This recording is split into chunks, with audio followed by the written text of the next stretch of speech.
So let's talk about the duck curve. This is where this is relevant. So they fall short because of the duck curve. So the duck curve is the aggregation of the supply and demand together. So what you see here is the middle of the day, we have a maximum of production for solar.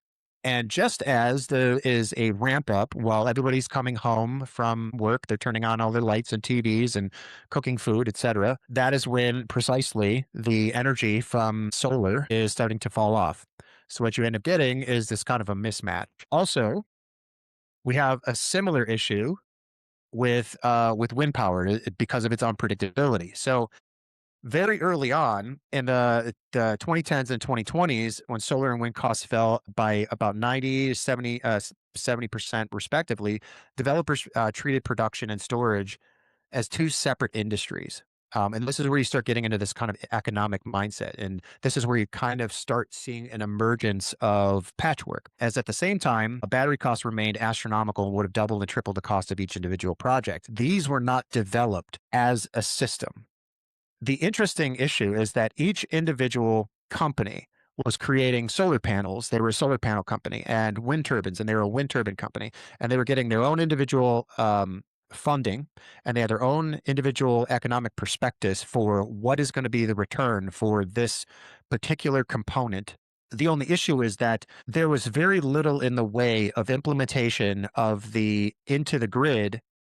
There was talks of it in the 1970s. Scientists and engineers knew this very early on, that because of this duck curve, because of the variability of production versus the demand throughout the day, that they understood that there will be an incompatibility with grid dynamics and how we essentially power the modern world. Unfortunately, because I think the scientists and engineers at the time didn't necessarily push this and raise the awareness of legislators, and so like the executives of like a PG&E or a First Energy or any of these other power generation companies, they saw that as, well, so we can't buffer this with anything because the batteries at the time were astronomically priced, and this would have delayed or completely killed the rollout of solar and wind.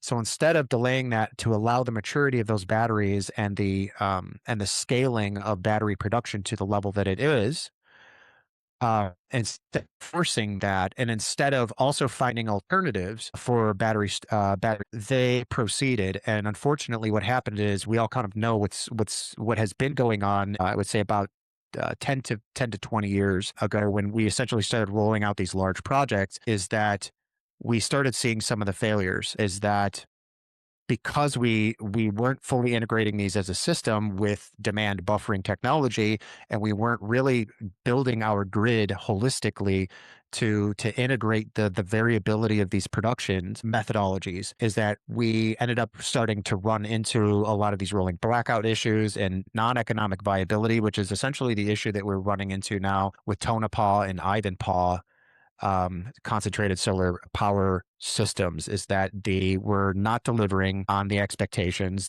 a lot more expensive than a lot of the emerging technologies, which are consequently have been brought up specifically together as a system. And by that, I mean, a lot of the scaling that was happening in the PV realm and also the battery spaces made it more economically viable. And instead of that being sort of a bridge, we had to essentially retroactively integrate those buffering technologies, which we weren't particularly able to accomplish.